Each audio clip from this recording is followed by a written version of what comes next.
បាទសួស្តីបងប្អូនទាំងអស់គ្នាថ្ងៃនេះខ្ញុំមានចំណុចថ្មីមួយផ្សេងទៀតហើយយកមកចែកម្លែកដល់បងប្អូនទាំងអស់គ្នាបាទតកតងទៅនឹងការ vote system DDK របស់យើង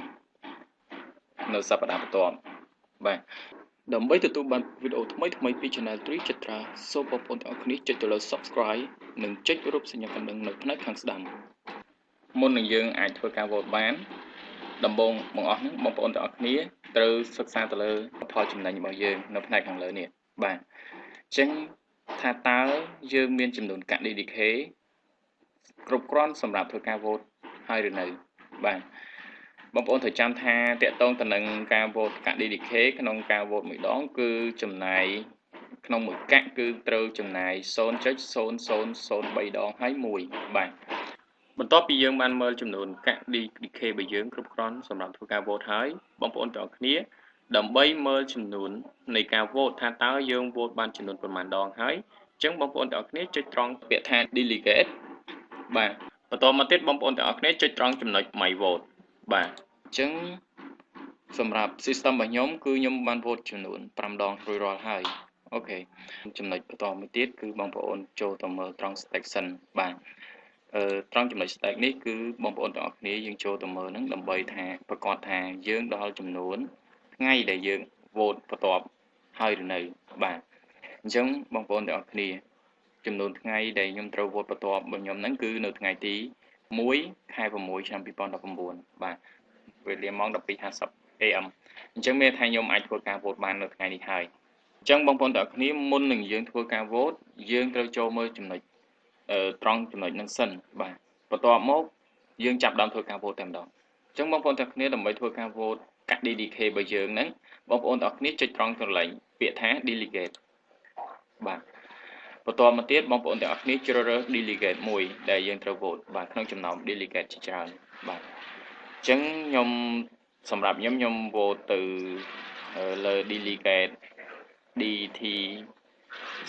60 Creo Indo China បាទសូមបងប្អូនទាំងអស់គ្នា select ទៅលើ delegate នឹងទាំងអស់គ្នាមកបាទដើម្បីធ្វើការ vote បាទបន្ទាប់ពីយើងបាន select ទៅលើ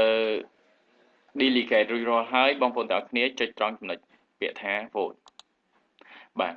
អញ្ចឹងបងប្អូនទាំងអស់គ្នាមុនពេលដែលយើងអត់ទាន់យក second passphrase អញ្ចឹងបងប្អូនទាំងអស់គ្នាត្រង់ចំណុចនេះគឺយើងបំពេញតែយក passphrase តែមួយគត់បាទបន្ទាប់ពីយើងយក second passphrase រួចរាល់ហើយ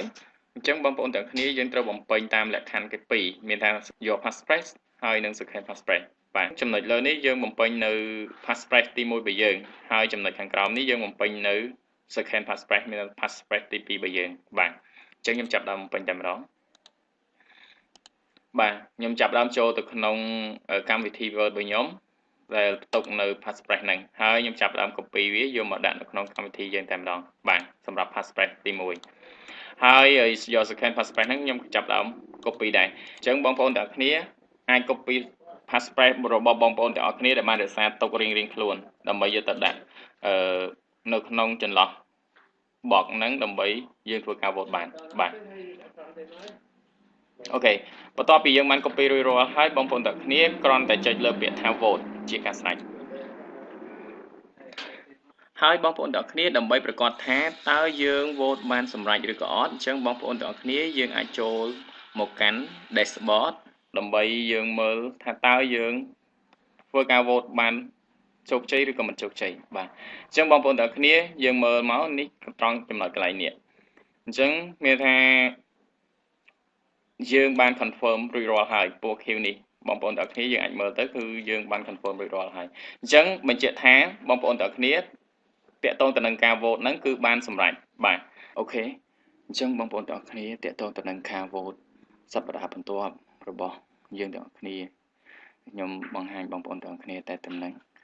សង្ឃឹមថាបងប្អូនទាំងគ្នានឹងអាចធ្វើបានបាទសូមអរគុណ